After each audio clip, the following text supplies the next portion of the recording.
you.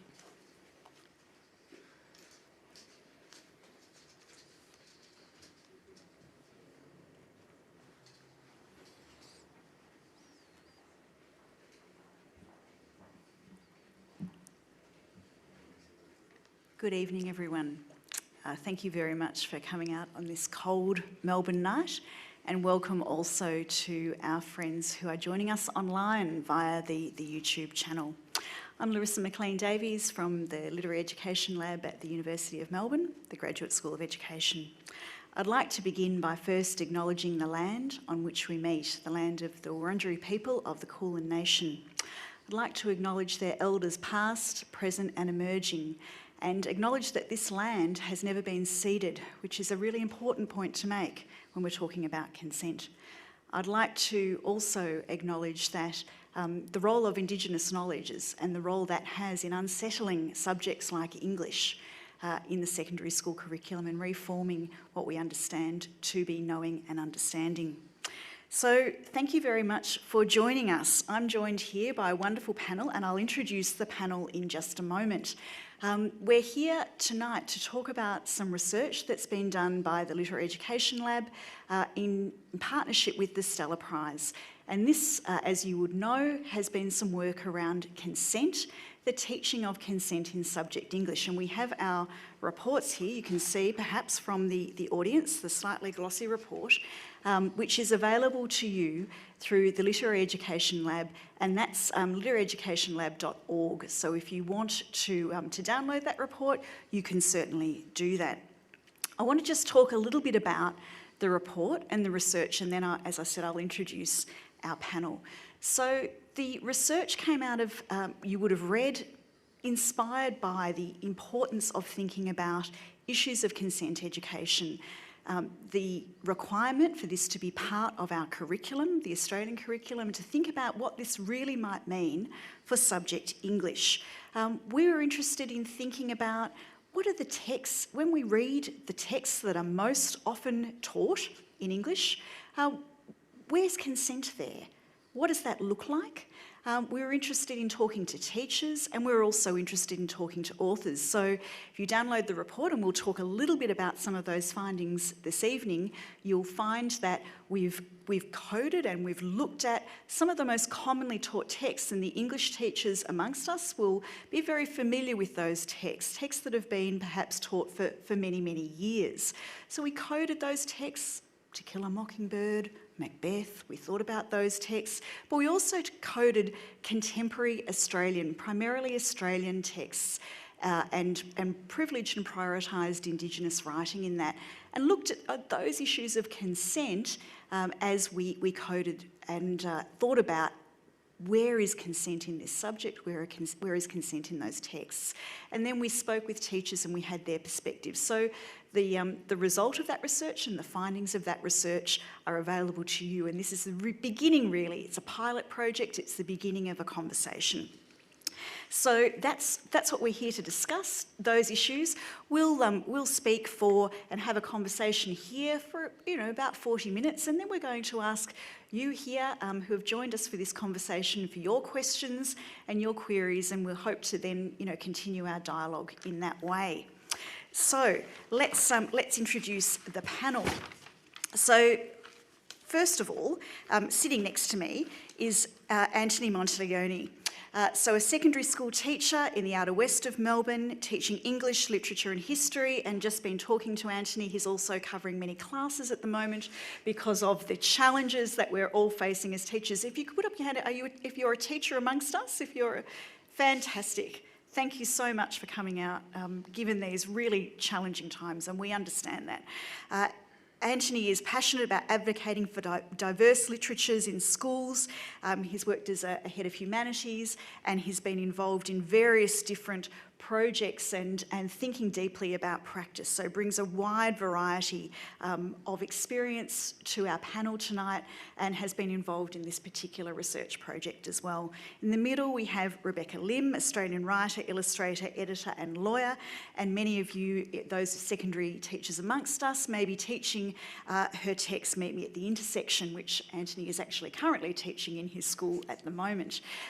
Rebecca's been one of our contributing authors for this report, so you'll see in the report we have the permission to name the authors, and they have given us their insights around literature, and there's some beautiful quotes and reflections, very pertinent questions for us to consider. So Rebecca's founder of the Voices from the Intersection initiative. I've mentioned this text to support emerging young adult and children's authors and illustrators who are First Nations, people of colour, LGBTIQA+, or living with disability, and is co-editor of this volume, as I mentioned. Her most recent novel, Tiger Daughter, was published in February 2021, and I've mentioned she's an acclaimed and award-winning author. At the end of our panel, we have Emeritus Professor Helen Cahill, and many of you may have encountered Helen's work through the Rights and Respectful Relationships curriculum, which is in Victoria, in Australia, around the world. She leads a body of research addressing child, youth and wellbeing, and she's developed a number of disaster recovery, violence reduction, social and emotional learning, gender rights, sexuality and drug education programs. And so Helen is a co-author on the report, and as we were doing this research together, we thought it was really important to bring together issues on sexuality education, gender education, and also thinking about subject English. So we've really gone across these areas when we're trying to address this important issue in front of us. So welcome everybody, welcome panel. I hope our microphones are all working. We've had some good instruction on that. So we're just going to really start by this issue of consent. So one of the issues that we had to face when we were thinking about raising issues of consent education and subject English was that we wanted to think more broadly than an app, which had been suggested. For some of you might remember that app, and also more than a milkshake advertisement. We wanted to think about what do we understand if we were going to ask questions of the relevance and importance of consent education in subject English in secondary schools. What do we mean by consent? So I'm actually going to ask Helen to just talk a bit about our thinking there, a little bit about this issue of how we might define or understand consent. Well, thanks, Larissa. It's a bit of a catch-all term. It's being used to kind of carry a whole lot of other baggage with it at the moment. And I have quite a few worries about the use of a catch-all term, consent education, to stand in for things that were otherwise also named prevention of gender-based violence, comprehensive sexuality education, relationships education, critical thinking, ethical thinking, personal and social capabilities. All of these get carried forward when we really think about what do we mean by consent education. However, because it's become kind of a catch-all term, I think one of the great starting places is to ask young people themselves, what do they understand by that term? What do they think it stands for? And what do they think why is it important?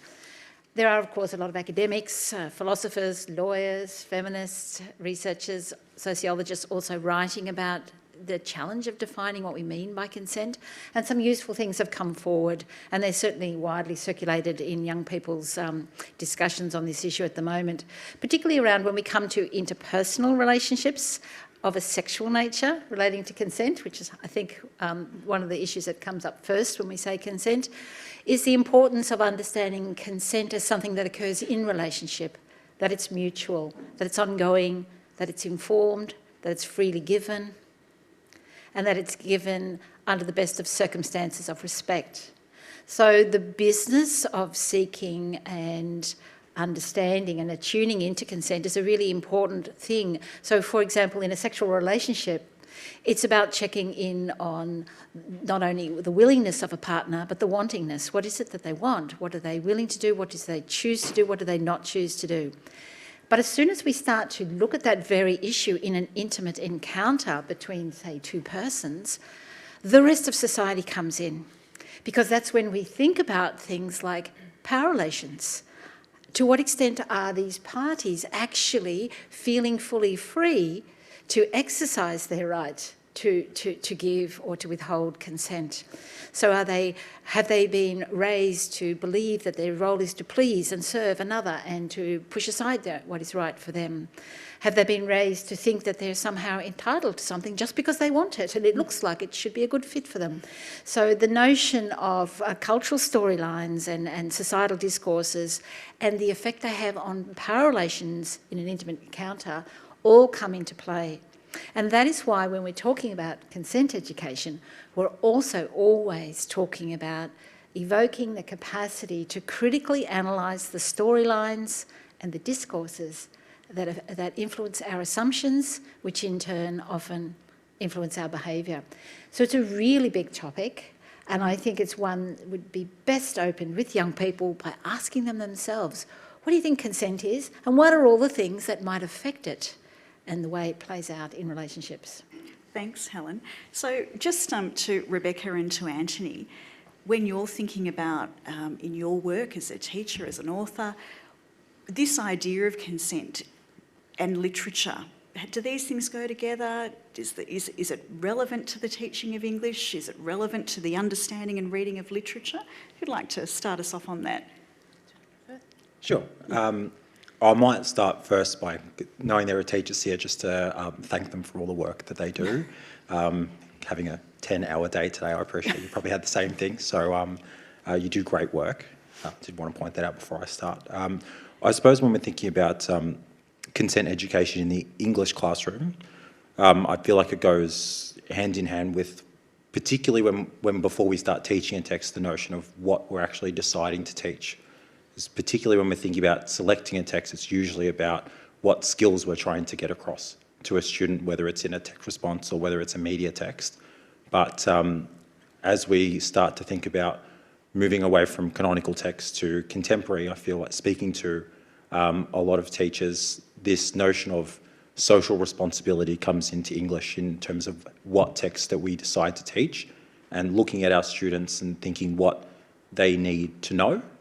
I think there are some dangers in how we approach that, but the real benefit for an English teacher is trying to provide young people with a language to talk about what they desire, how they wish to speak to others and what they would like from life and how they can have respectful conversations. It's not something that I think is innate to people, and there's a real benefit from having it in an imagined world where they can start to empathise with characters before they understand what these characters' desires and drives are, so they can start thinking about, excuse me, my apologies, so they can start thinking about what does that mean to them and how does that impact their own lives and their own lived experiences. And there is a bit of a danger when we're thinking about how we manage that as teachers and the texts that we select and knowing our students. But I think when we're thinking about consent for students, it's really about getting across them this notion of language and giving that to them. So in their life, once they finish school or they're out in the workplace, that they have the ability to discuss their desires, their consent in a way that is informed by what they would like to achieve. Yeah, thanks, Anthony. And so, Rebecca, is it the work of literature? Do we go here with literature? You're the author amongst us. I can't speak for everyone, but I think a lot of the work that writers do, building on what Helen and Anthony were saying, was like trying to, I guess, pull the scales off people's eyes. So with a lot of texts in English, and, you know, I'm not dissing any of the ones that I've read over the years, but I'm fairly ancient, and the books that I read, what consent was modelled to me was very heteronormative, often involved a lot of violence against women. That was taken as a given. So, you know, Tess of the D'Urbervilles, Macbeth, Hamlet, all of the female characters, I guess, you know, even Jane Eyre, were, you know, basically subjected to a particular power and relationship structure. So I think for writers, particularly at the moment, and it's a really golden age, I think, for, you know, people with diverse viewpoints who are writing for children and young adults. The project for us really is to say all of these, you know, different types of identities have been missing from the conversation. And so before you can really talk about consent between two people, you need to sort of factor in the fact that a lot of these identities were never recognised in the text that you're reading. And so, you know, bringing new voices into the canon is really important, because it tells you how the world really works, what it really looks like, and then once you know that, you can start really speaking about consent in a respectful and full way. Thanks, Rebecca. The notion of teaching consent through literature is not a new one, and if you do a sort of basic Google search, you'll find that particularly in a British environment, there's discussions around using Lady Chatterley's lover, for instance, to teach consent. But I guess our argument and our views taken from this research is that one instance that, you know, the notion, to those of you familiar with D.H. Lawrence will know that Lady Chatterley's lover, you know, has sex with the gardener, and that's the moment of apparent consent. But of course, she's very disempowered, Lady Chatterley. She, you know, she's quite literally chatteled, you know, to the husband. And so that notion of issues or moments of consent or moments of agreement being part of something much bigger, and who's actually being represented and how we're reading that. So it seems to me that there's a different way of reading that we need to be thinking about as well. A different way of engaging with texts that might be different to the way in which we read them when we were certainly students ourselves. So that sort of notion of reading, how do we support teachers to help young people read in those ways? Are there some challenges there? Are some issues there? There are a few challenges. I think one of the first ones is really economic, in the sense that when we're thinking about contemporary texts, they are much more expensive than the canonical texts that we typically have in schools. Schools also readily have them. When we're asking parents and carers of young people to buy contemporary texts, we are asking them to fork out a lot of money. And for a lot of families, it is incredibly difficult. We at the school I'm currently at, we do have a high representation of contemporary texts. We do also have a high representation of students who struggle to afford texts in English. So that, for me, is a bit of a challenge. I suppose a few other challenges is getting permission from students, and we're thinking about when we're selecting texts that we're bringing into a classroom, understanding the lived experience of young people. My particular school has, as you pointed out before, chosen to study maybe the intersection. Before we did that, we spoke with our Queer Straight Alliance about whether this was something they felt that could be safely taught at our school, and was planned in conjunction with that group of students to ensure that when these issues were raised in a classroom, that that students in general were well informed, but also that these students had also been asked before they get into the classroom and feel empowered to be safe. So for me, that's quite a large challenge of when we're talking about consent. It's about having students own the space and own the classroom and have a say and ownership of text selection and what we actually talk about, rather than it being based on some assumptions about what they might need to know. Helen, your work, is that the issues of safety and... Yeah, look, I research a lot in schools around the teaching of respectful relationships education, and teachers do raise, with great care, actually I heard it also in what you said, Anthony, is there a sense of danger in the choices we make? I hear that as the concern teachers have to bring a compassionate environment into the classroom, such that when they do study troubling knowledge, whether that's in subject history or in subject English or in health education, if they're studying troubling knowledge, how will it affect members of the community who have particular issues from their own lived experience that may be playing out in carrying trauma or carrying distress forward? So wanting the school as the core social support centre that it is, to be able to wrap around those young people and provide them with additional care and counselling if that's what they need and can benefit from. But a lot of what I also hear is how important it is for teachers to have guidance on what is it that we do in the classroom when we're dealing with these texts, whether they've got overt issues that are focused on consent or whether they're kind of backgrounded. And it's about the thinking frame. So asking children to notice, for example, what's the main focus in the narrative?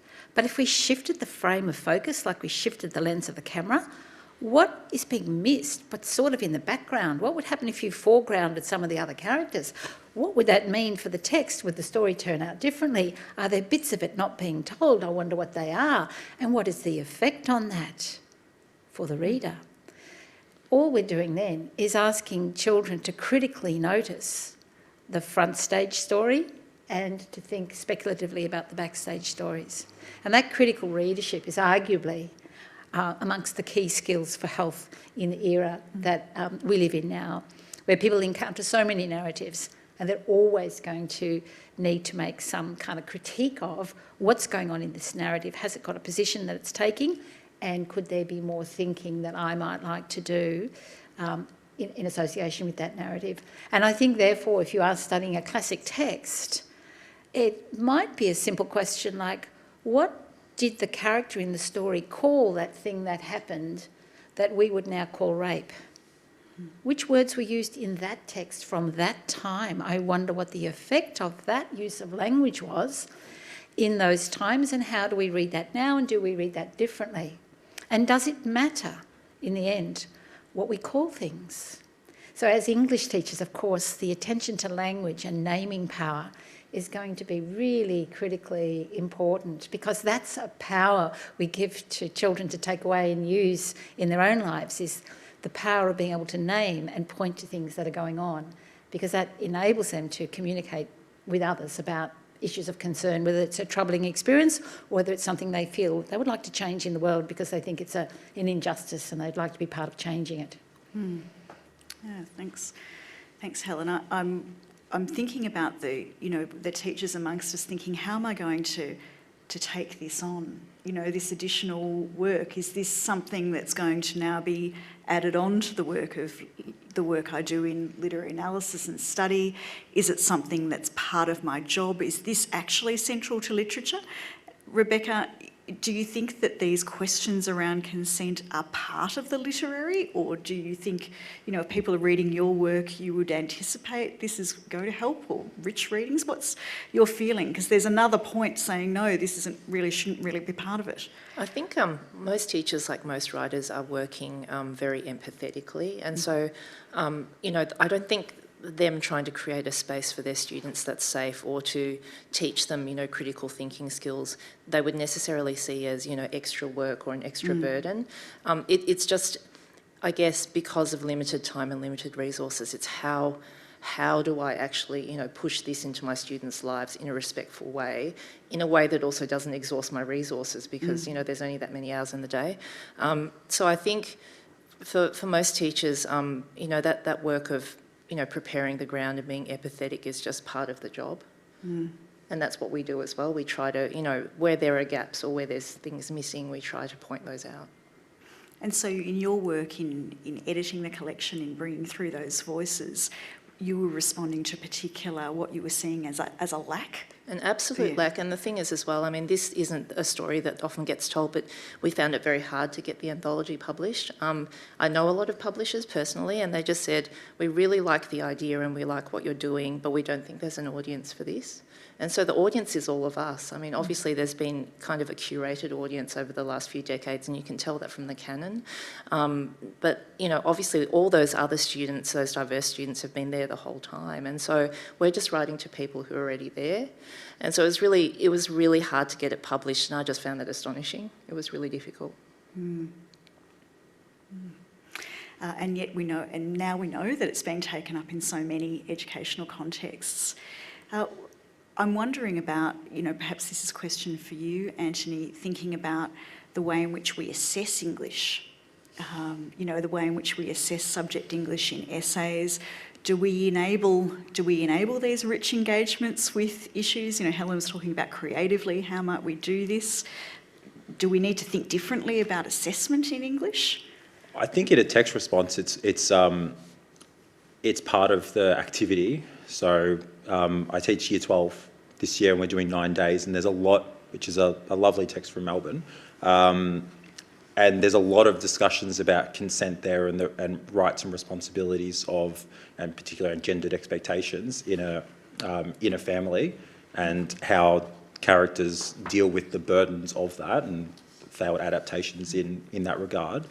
I think it's quite a natural part of what an English teacher does. I feel that when we're talking about assessment, we formatively do that quite a lot through classroom discussion. And I think teachers are, from primary school to senior, quite adept at, particularly in English, being quite flexible about pausing a class and seeing when there is a worthy discussion to have, particularly around consent with characters, that we're going to stop and we're going to have a discussion and we're going to impart knowledge and also language to students to talk about really important issues that characters are going through, whether it's to do with responsibilities or whether it is to do with their consent to what's happening to them in a text. Whether we need to change the assessment from a written perspective, I don't think so. I think that the way that text response, particularly as an exercise, is going, it does promote that quite a lot.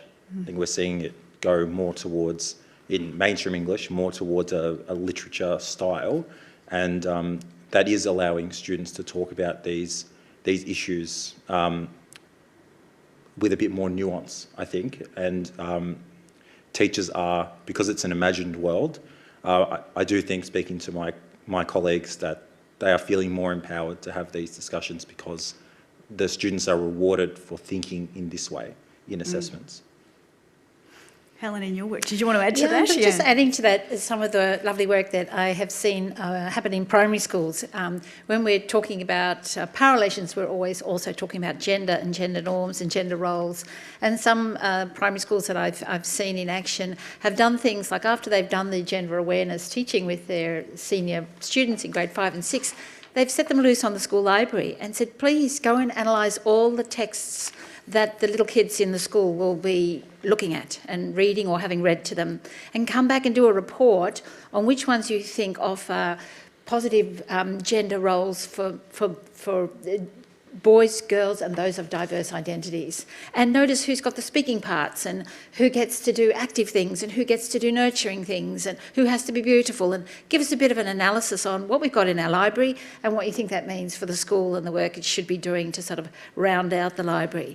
So that kind of empowerment of children to actually go back and reread and critically analyse texts for younger children puts them into a role of becoming the advisors. I think that Anthony also mentioned that if the Queer Straight Alliance was working as advisors to the school around understanding the needs of the population in the school, these children are also doing that. And of course, as soon as you give people a meaningful reading task to do, then they're going to bring their higher brain to it, and also their sense of social contribution. Because when we're doing this work, if we are doing it to contribute to making the society we live in a better place, or the classroom a more supportive place for all, then we want to be giving meaningful assessment tasks to children that actually make a contribution beyond just showing off their knowledge. Because in the end, that's what I imagine any poet, author, playwright does. They create their text to give something to the world that they hope will contribute in some way. And we can give assessment tasks like that to children as well. Meaningful, authentic and generously oriented assessment tasks, particularly in the junior school. I know it's a lot trickier when you get to year 12, so maybe we're not going to get all of those meaningful assessments done at that level without some much broader assessment change in our country. Certainly earlier work that we've done around text selection would indicate that the canon remains very powerful in the senior years, the most senior years of schooling. So assessment around that and selection around that seems an area in contemporary versions of subject English that we still need to be considering. Your points raise for me, who do we want to bring into this conversation? And when we're thinking about the challenges of thinking broadly about consent and subject English, getting student voice as part of this conversation, how do we bring in parents into this conversation? How do we respectfully have those conversations. Any sort of thoughts about that, or the importance, Rebecca, in your work, you're probably also asked to go and speak to people about your work. Do you get the sense of students being engaged in your work? I think students are really engaged. I mean, well, going back to your points about how to teach, the higher year levels, and the fact that we kind of, continue to model those old ways of like, criticising texts.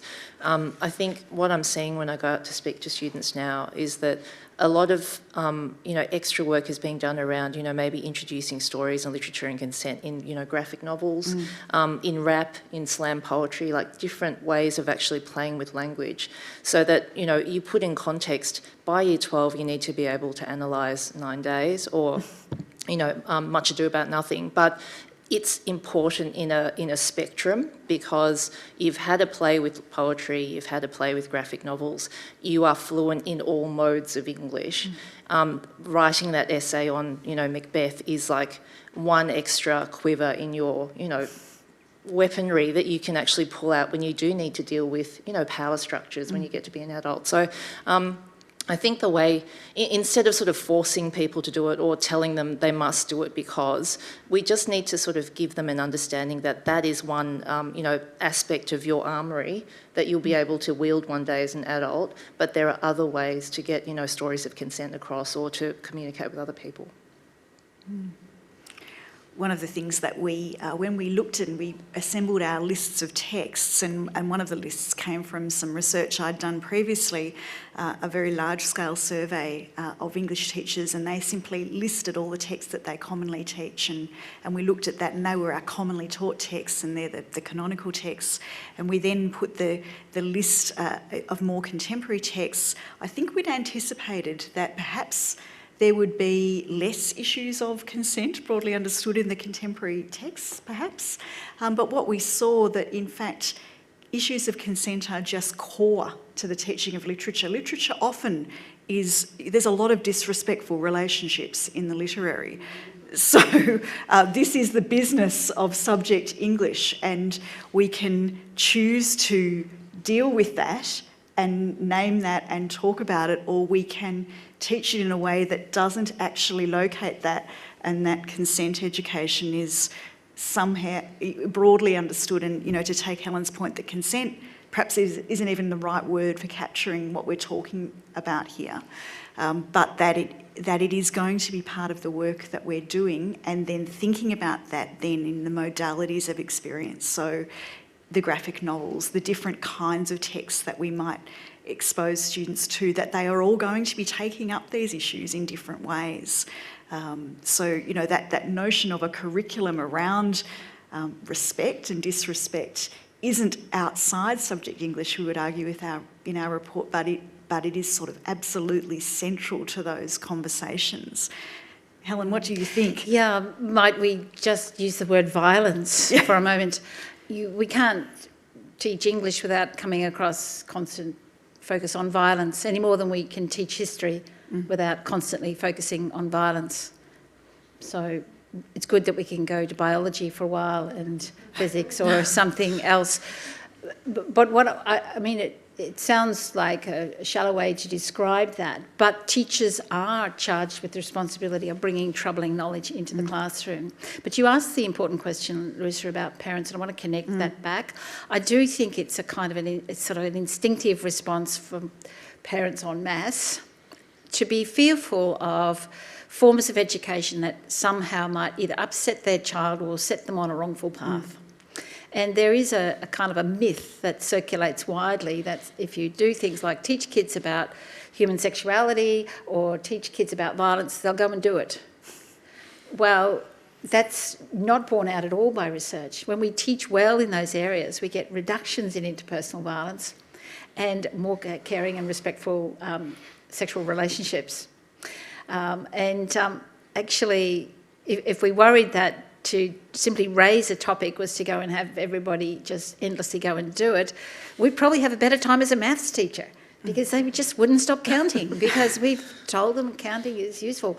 So it's a very flawed myth that underpins this resistance. On the other hand, we take the responsibility, which I think has been really well described also, Anthony and Rebecca, both you've mentioned, the responsibility twinned with empathy that the teacher uses to navigate into the conversation such that it's not a piece of therapy in the classroom. It's not treating the children's biographies as the subject matter. You're using the text, the protective framing of looking at the other characters as the focus for thinking about life, about humans, about issues, and along the way acquiring the power with language and insight and thinking, and indeed ethical thinking, as well as imaginative and language-centred thinking, that you need to put your life to work in a good way. So thinking about teachers, and in our work we're all been teachers, and Rebecca here as the author is also involved in a form of teaching and working in schools. How are we best going to support teachers to take this on, Helen and Anthony and also Rebecca? What do we need to be doing? Because when I reflect on my own career, I think there are key teachable moments for me that I might have done things differently with my students had I, been better prepared, been able to do this. Because I think there is an anxiety around inadvertently disrespecting students or is troubling. So whilst we say on the one hand, absolutely, we can't avoid it, we also want to be really well prepared to do it. So how would we feel better prepared, Anthony? How we feel better prepared about presenting this to and taking as this teachers. on. Yeah, I suppose.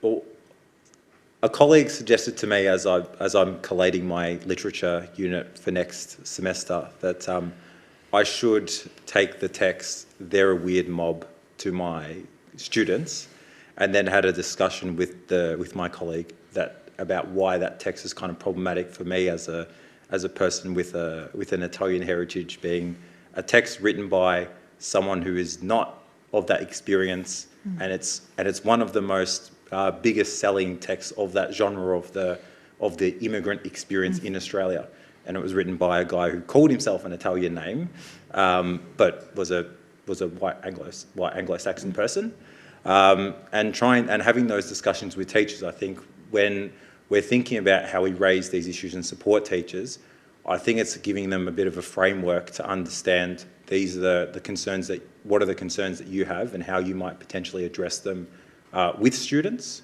And I think that the big thing that we can do to support teachers in having these discussions is to provide them with language, but also give them confidence to have these discussions. I do think that for a lot of the time teachers are a little bit risk averse.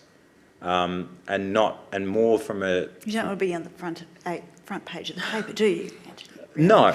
No, I definitely don't. And our our school did introduce maybe in the section that it did have a community backlash, which we had to address to our school community to say that this is what we're trying to get out of it. It's not in any sense trying to... Some of the language was quite unfortunate that was coming in from people in the local community about what we were trying to do to students, and just explaining that we were trying to teach creative writing at Year 10. I think there's a bit of a risk averse from schools to have a go. In terms of supporting teachers and supporting schools, I think there needs to be a bit of work that, particularly with English teachers and mainly with text selection, about having some resources that allow discussion to happen in safe and respectful ways, and things we might consider to talk about with our community before we decide to have a selection, because we did a lot of work in the school talking to students inside, but by neglecting our community, it did cause some unfortunate experiences for some of our students who had to read things in the community about some of the decisions that we'd made, which I thought was quite unhelpful for those students. And just supporting schools with, if this is the direction you want to go and you know that there are some conversations that are going to come up that you may want to have with students, or that just will come up in the natural teaching, how you might identify these issues and speak to them with students and your local community in a way makes them feel confident about what you're trying to do and understanding why you're trying to do it might be a bit more proactive than reactive. Rebecca, in your work, your advice and thinking about from an author's perspective and also from a lawyer's perspective, what advice would you be, sort of thinking about? How do we support people to do this work in terms of your own commitments and work that you've done? I've clearly been in an attic. I didn't realise there was backlash about the book. I had no idea.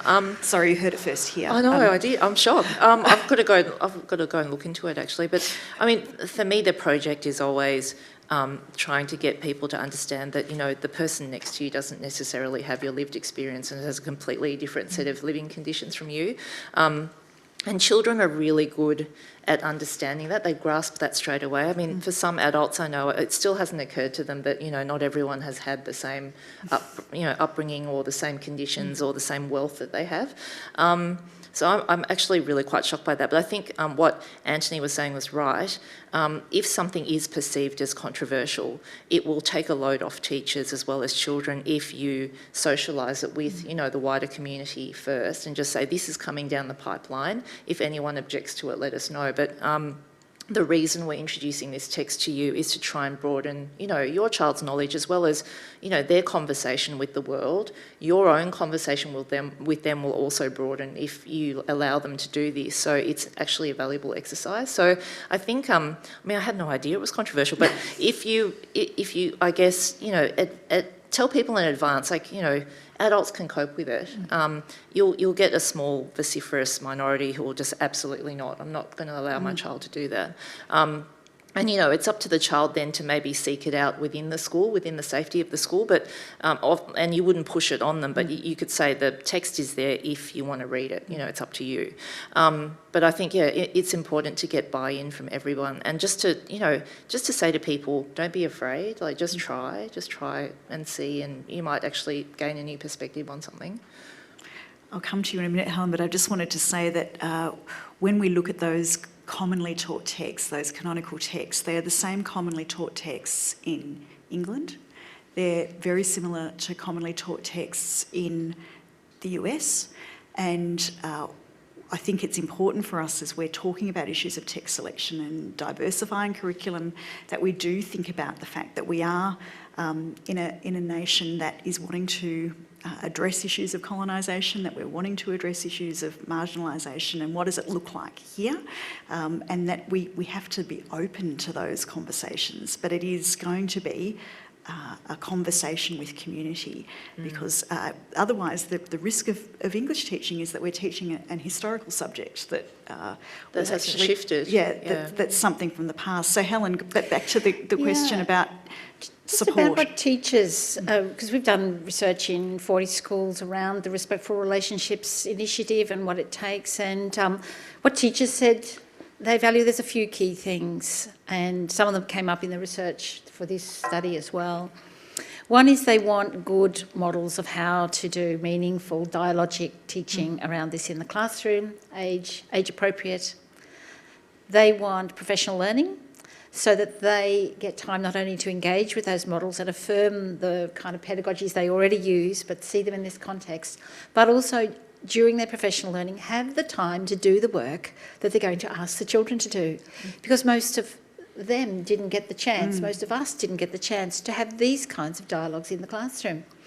So within that comes time, just as Anthony mentioned, the time to prepare together collectively as a staff to develop the team readiness to teach well in that particular school community with its own needs and strengths. And the policy support, which in a subject is also comes through curriculum. You need a space in the curriculum. Then you need actual real space called time in the timetable, which twins quite nicely with real space, which Anthony's totally forgotten ever existed, called time to prepare your lessons because you're teaching cover classes and there was never enough time anyway. And this is one other thing that teachers particularly named, leadership support in the school.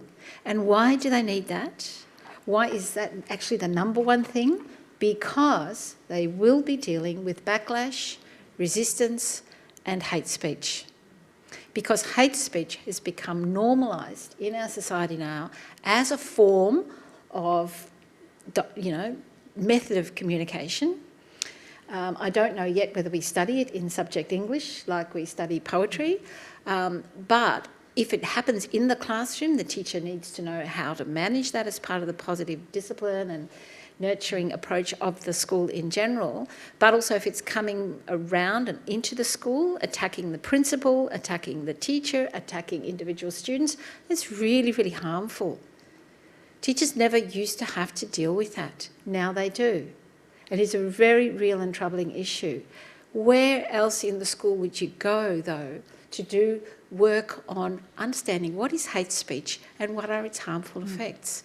Subject English.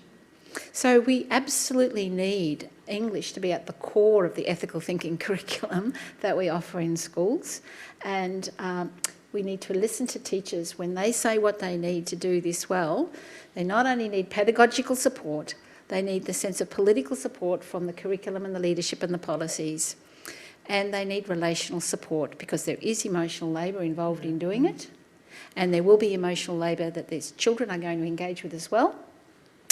And that's the wraparound that they have said they need, which is quite a big ask. I think it's worth investing in because I think we're going to get a lot of other value if we invest in teacher time to do transformative education in the English classroom. I think that's a great way for us to finish this part of our conversation. So could you just join me in thanking our panellists? And just to say again that if you'd like to read the full report and have a look at those lists of texts that we spent our time coding, literaryeducationlab.org, and thanks again to our partnership with the Stella Prize and also obviously to the Wheeler Centre here tonight for partnering with us in hosting in this event. We've had a long relationship with the Stella Prize and share their advocacy for women and non-binary writers in the curriculum and really want to affirm that. So we're going to move now to some question time, but before we do, because we're all teachers here, most of us on this panel, I'm going to ask you if you'd like to just speak to the person next to you and just what's in your mind, about this. What are you thinking about? All the English teachers are going, no, we don't want to do this.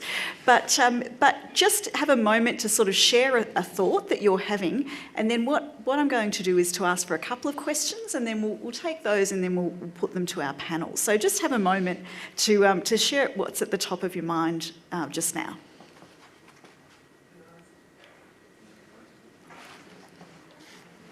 Thanks. I'm shocked. I've got to ask you some questions after this. I have no idea. Like a small group. And those of you online, you can just get your questions ready.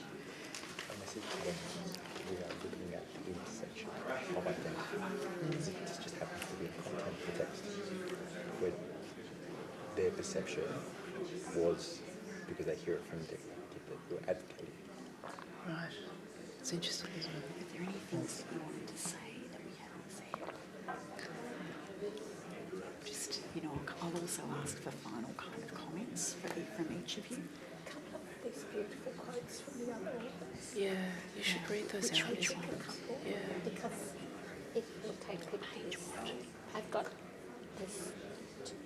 You can read them, Helen. You can read them. Page 34, and I think you should show the quant diagrams. Do you want to see our mapping of what's in them? Like which ones have rape and which ones have murder and which ones show them. Yeah. I want to see that as an English teacher. I know, that actually floored me when I saw the statistics. Okay, everyone, we're going to take some questions. Helen's very enthusiastically wanting to show you some of our quant data. How many texts have all forms of violence in them? Helen, would we interrupt our guests here just for a moment and you can share that? Actually, I just wanted to advocate a little bit more strongly than Larissa did, perhaps because she's the first author of the report. But if you go and look in this, there's just some absolute gems that I would think. Firstly, there's lots of quotes from other authors and beautiful quotes from Rebecca, but also others.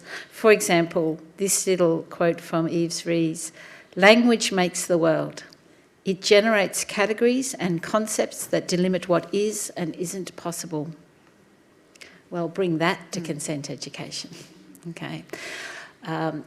But Evie Wild on the same page, people can comprehend justice, but they feel unfairness, and that is a compelling way to bring people with you.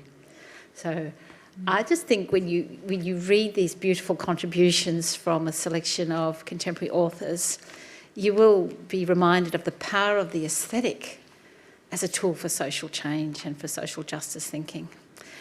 And of course, there's the amazing quant data, the tables that go into account, like which of these canonical texts that you surely teach in your classroom have rape, murder, torture, war, etc. And you can run your eyes down the list and go, oh, is that what I've been teaching? I thought I was teaching Shakespeare. Definitely have a look at the report. Of how normative that sort of violence becomes. And to whom? You know, what happens to women? What are the ways in which we represent certain groups of people? So we do certainly encourage you to take that up, and you'll have to then look in the report to find out the texts that are the most violent, and perhaps they're not always the ones you expect. So do have a look at that. But now let's go to some questions.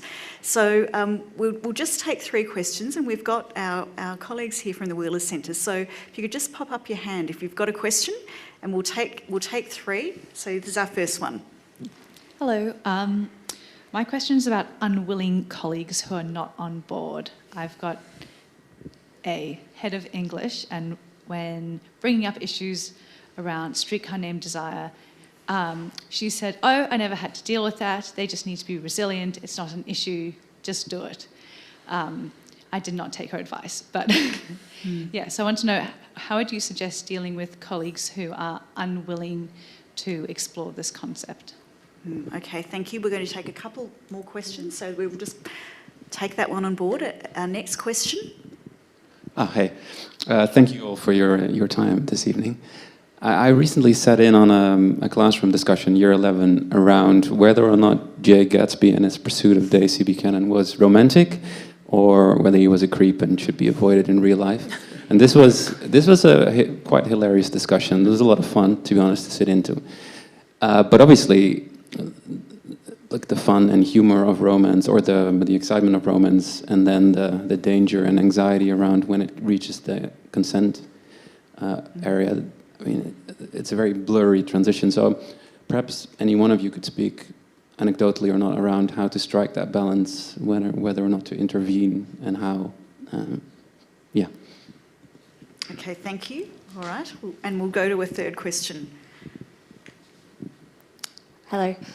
I wanted to ask the panel for your thoughts on maybe the difference between having what might feel more like an organic conversation in a classroom about something that might come up in a text versus something that is formally delivered with words like consent and respectful relationships. Because what I'm thinking in terms of that question is the sort of student who might have some preconceived ideas about what consent means and what respectful relationships are in the negative sense, and might put up a barrier before you've even started in trying to introduce a question like that or a space like that into the classroom. Thanks so much. Thanks for those really fantastic questions. So let's go to our first question around the unwilling colleagues, and Tennessee Williams.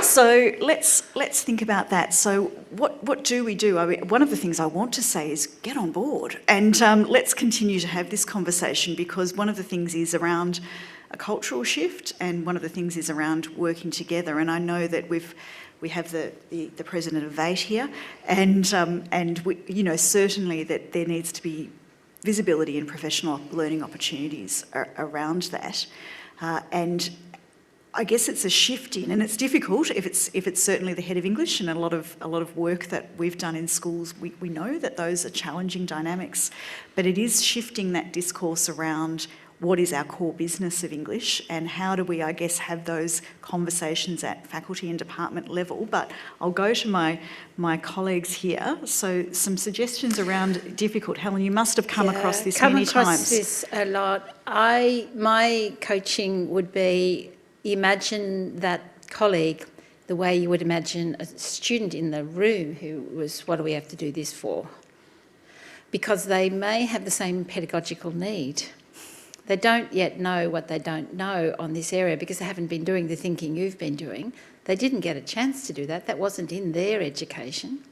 And so having time for really generative learning together as colleagues is what's needed. And that will also then open the space to see if there's another intersecting block called I'm too scared. Because I don't really know how, and so far I've been a really good teacher of English and I don't want to go back to being a novice.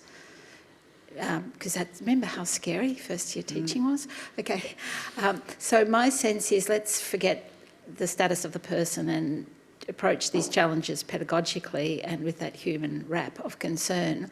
But I do think there's something in the next question, which was the power is in the question, not the answer. That's the basic orientation into critical readership. The power is in the questions we bring, and as teachers, rather than only responding organically, though we always also do, we always go in with carefully shaped questions. That's what our preparedness is about, because we're going to guide the thinking frames in the room as well as respond to what's coming up. So the power is in the question, and the relationship is pedagogical, I think, with the wrap of nurture. Thanks. Anthony, do you want to? So I suppose the thing I would say is obviously you're going to get, through positive reinforcement and bringing someone on a journey, you're more likely to get them along with you, I suppose. In terms of practical things, inviting them to observe your classroom when you're deciding to do this would be a really practical way, because if it is based on this sense of, I don't know what this looks like, actually showing them and them realising that it is not such a big deal, or their fears are not necessarily warranted. There's a political element to it as well. I think there's a danger with, if this is a head of English, that's a person in a position of power. If it's one-on-one, someone with less power than someone with, I think getting a critical mass of colleagues on board with you, not in the sense of some kind of revolutionary movement, but in the sense of saying, well, there is a groundswell of support for us to actually have these conversations. I think most heads of English and most heads of subjects and KLAs are quite receptive to change, quite receptive to new ideas. I think sometimes someone needs to hold their hand through them, and knowing that there is a critical mass of teachers in a school that are quite keen on moving in this direction, kind of not necessarily forces them, but does invite them to see the merits of any type of change. Yeah, and certainly in the work that we've been doing with schools, and I look at my colleagues, Sarah Truman and Troy Potter also, and Natalie Kaleja, also authors on the report. When a couple of teachers can trial something and actually be able to report back on that. We all don't have to necessarily do it straight away, but let's us pursue this, and then let's see how this goes. So that sort of shift over time can be helpful as well.